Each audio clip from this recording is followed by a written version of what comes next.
Thomas the Tank Engine has worked his branch line for many years and knows it very well.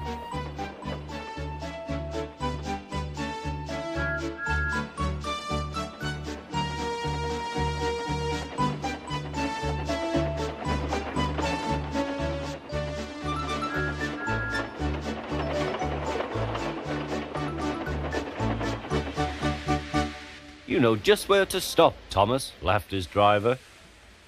You could almost manage it without me. Thomas had become conceited. He didn't realize his driver was joking. Later, he boasted to the others. Driver says I don't need him now. Don't be so daft, snorted Percy. I'd never go without my driver, said Toby earnestly. I'd be frightened. Huh, boasted Thomas. I'm not scared.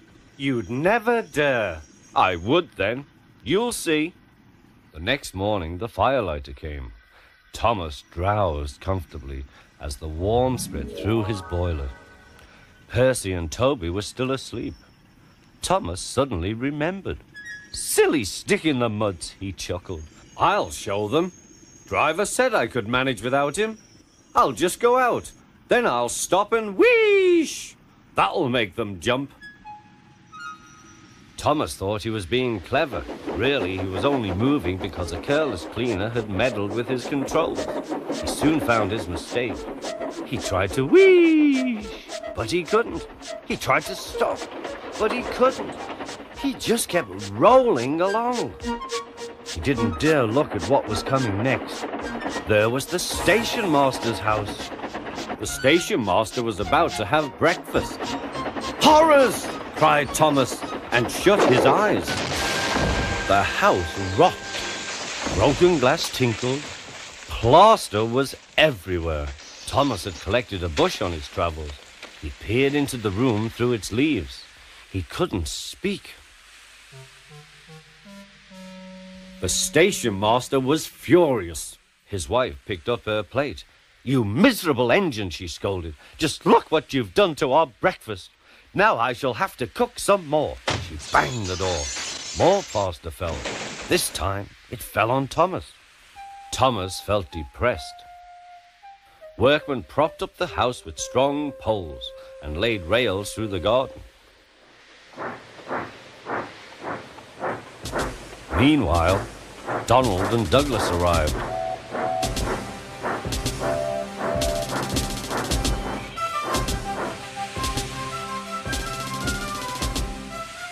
Don't fash yourself, Thomas. We'll soon have you back on the rails, they laughed.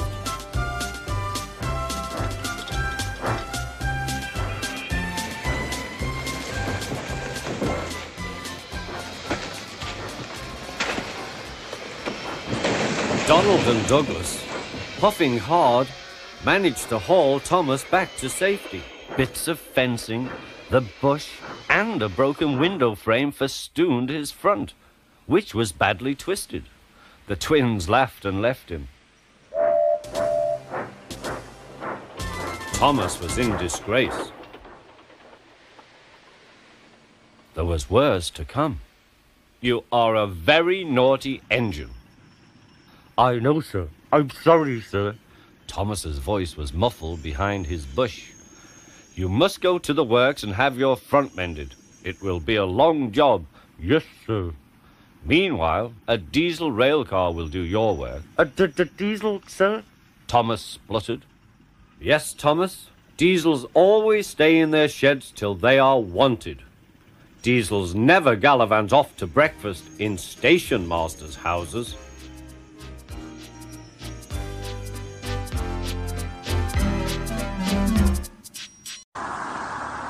The Fat Controller stood on the platform. Percy and Toby watched him anxiously. Here, he said, is Daisy, the diesel rail car who has come to help while Thomas is, indisposed. Please, sir, asked Percy, will she go, sir, when Thomas comes back, sir? That depends, said the Fat Controller. Meanwhile, however long she stays, I hope you will both make her welcome and comfortable. Yes, sir, we'll try, sir, said the engines. Good. Run along now and show her the shed. She'll want to rest after her journey.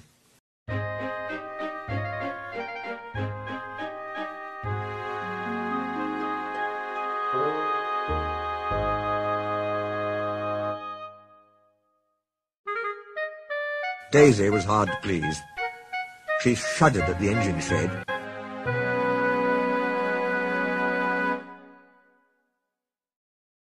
"This is dreadfully smelly," she announced.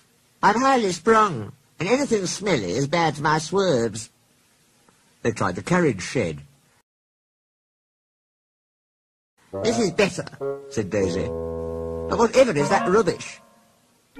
The rubbish turned out to be Annie, Clarabelle and Henrietta, who were most offended. "Who won't stay to be insulted?" they fumed. Percy and Toby had to take them away and spend half the night soothing their hurt feelings.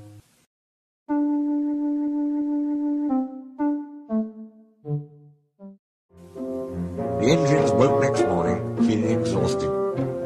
Daisy, on the other hand, felt bright and cheerful. "Yoo-hoo! Yoo-hoo!" she tooted as she came out of the yard.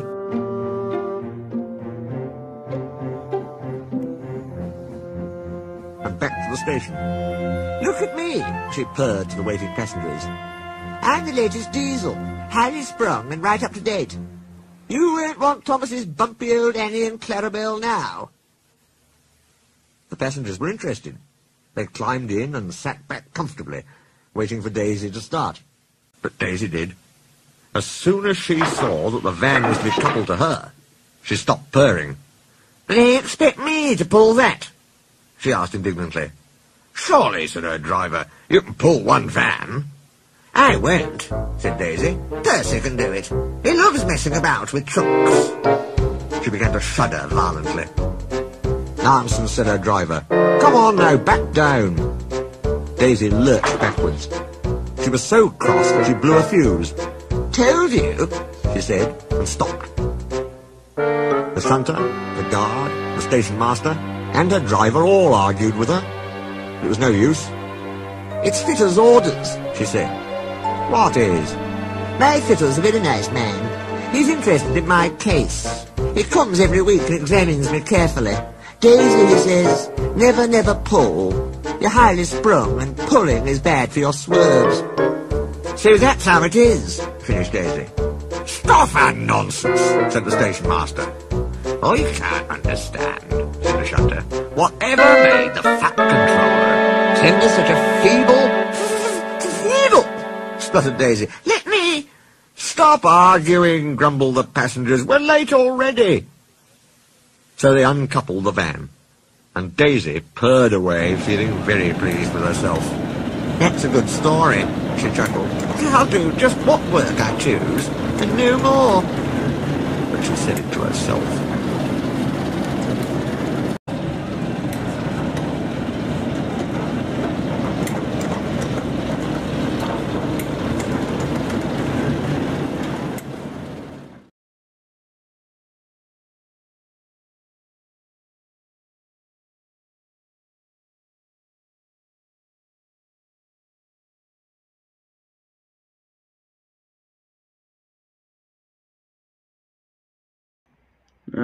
Where am I? What happened? Don't worry, Thomas, you're gonna be okay. You're in the works right now. Remember your accident with the station master's house? Oh, yeah, sadly. Don't worry. Once again, you'll make it. We just need to repair you for a little bit now. When will I be out again? We're not sure yet. But, who knows? Maybe in 2 weeks. 2 weeks?! Like I said, calm down, Thomas.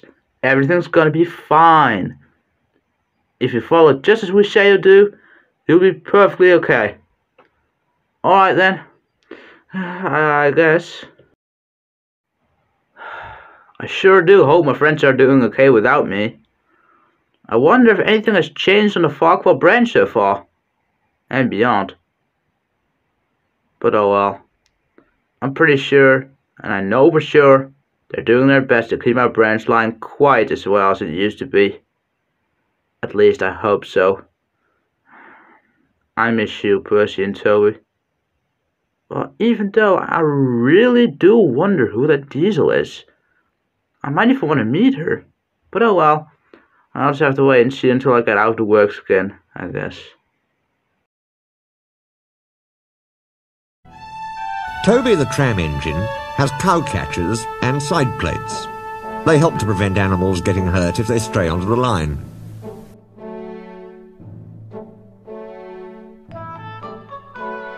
Daisy thought they were silly.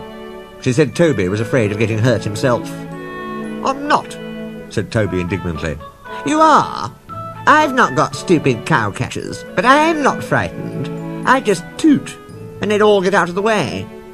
But they don't, said Toby simply. They would with me.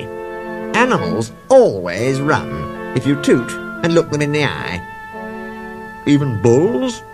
Even bulls, said Daisy confidently. Daisy had never met a bull, but she purred away, quite unconcerned. At the level crossing, cars waited behind gates to let her pass. She tooted at a farm crossing, and a horse and cart halted while she went by. Pooh, she said. It's easy. I just toot and they all stand aside. Poor little Toby. I am sorry he's frightened. At the next station, a policeman was waiting. There's a bull on the line, he warned them. Please drive it along towards the farmer. Daisy was excited. Now, she thought, I'll show Toby how to manage bulls.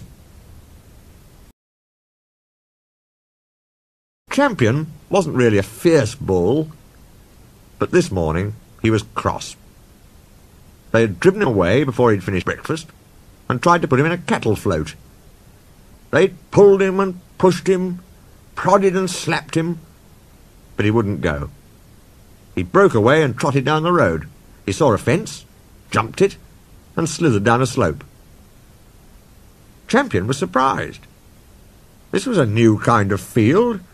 It had a brown track at the bottom, but there was plenty of grass on each side, and he was still hungry.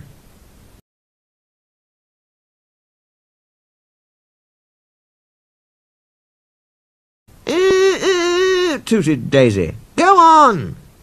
Champion had his back to her. He was too busy to pay any attention. Said Daisy again. Champion went on eating. This is all wrong, thought Daisy. How can I look him in the eye if he won't turn round? At last, Champion turned and noticed Daisy. He said, and came towards her, still chewing. He wondered what she was. Said Daisy feebly. Why doesn't he run away? Go on, Daisy, said her driver. He's harmless. Yes, said Daisy unhappily. You know he's harmless, and I know he's harmless. But does he know? Besides, look at his horns. If I bumped into him, he might hurt them. Oh, like that. Champion came close and sniffed at Daisy. Oof, she said, backing hastily.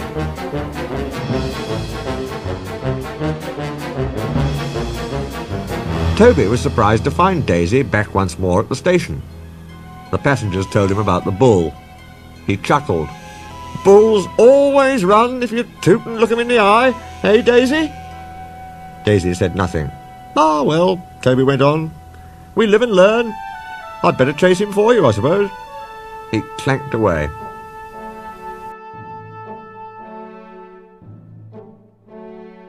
But Champion took no notice of Toby's bell or whistle. He didn't move till Toby whooshed him with steam. Then Toby gently shooed him along the track to where the farmer and his men were waiting. Daisy had an exhausting day.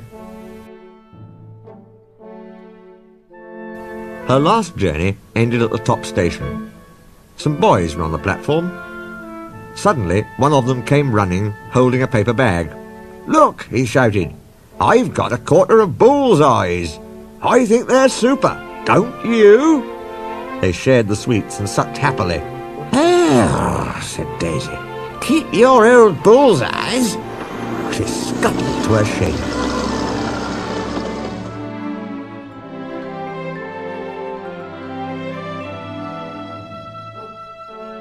Ever since the offense with Champion, Daisy has been real quiet. She has been boasting or bragging to the other engines, and she has been doing hard work only. One day, she went to the shunting yard to Tipmouth Sheds to do some shunting work. When she saw Thomas... Oh, hello. I don't think we've met. My name is Thomas. Oh, hello. My name is Daisy.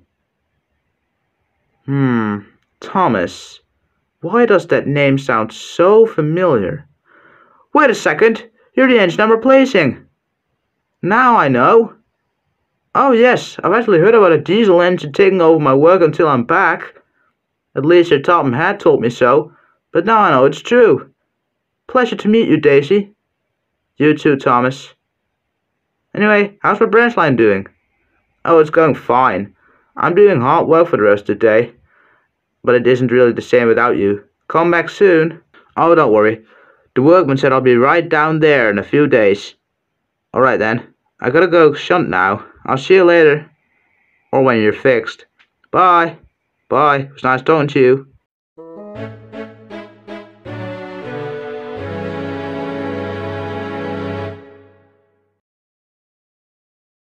Daisy the diesel railcar's work in the countryside was full of surprises.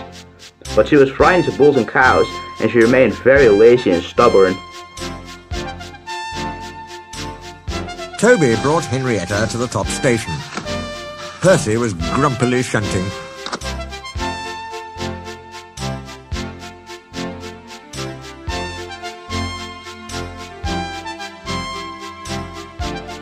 Hello, Percy, he said.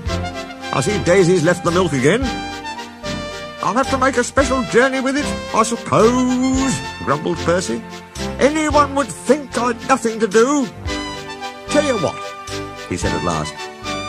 I'll take the milk. You fetch my trucks. Their drivers and the station master agreed, and both engines set off. They thought it would be a nice change. Percy trundled away to the quarry. He'd never been there before. Trucks don't dare to play tricks on me now. He marshalled them in a lordly way. Hurry along there, he said, and bumped them as they dallied. The trucks were annoyed. This is Toby's place, they grumbled. Percy's got no right to poke his funnel up here and push us around. They whispered and passed the word.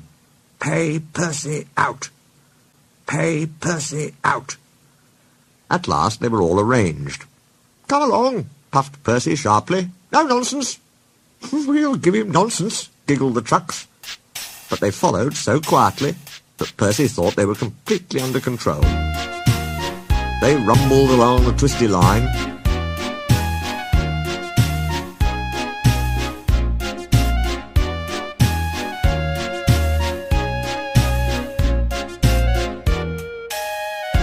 Till they saw ahead the notice saying, all trains stop to pin down brakes. Beep, beep, beep, whistled Percy. Brakes guard, please.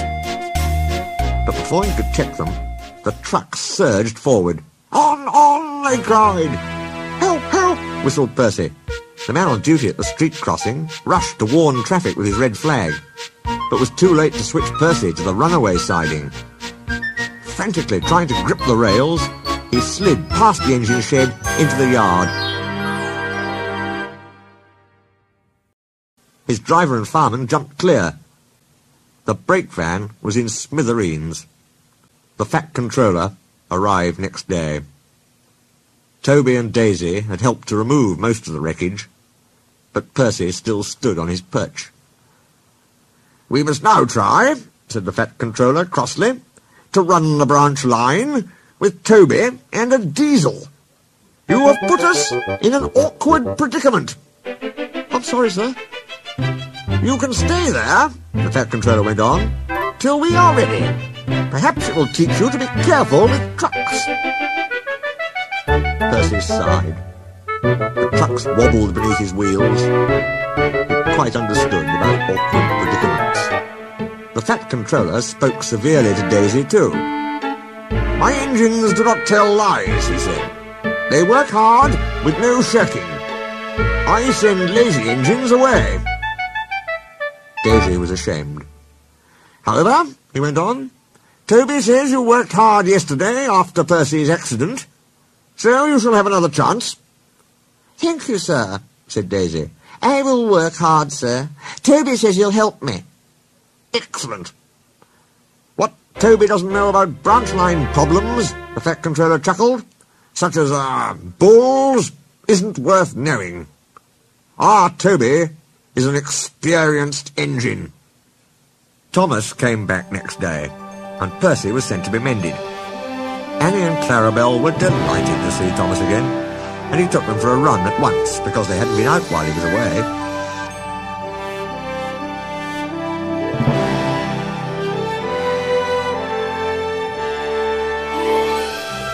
Thomas, Toby and Daisy are now all friends. Toby has taught Daisy a great deal. She shooed a cow off the line all by herself the other day. That shows you, doesn't it?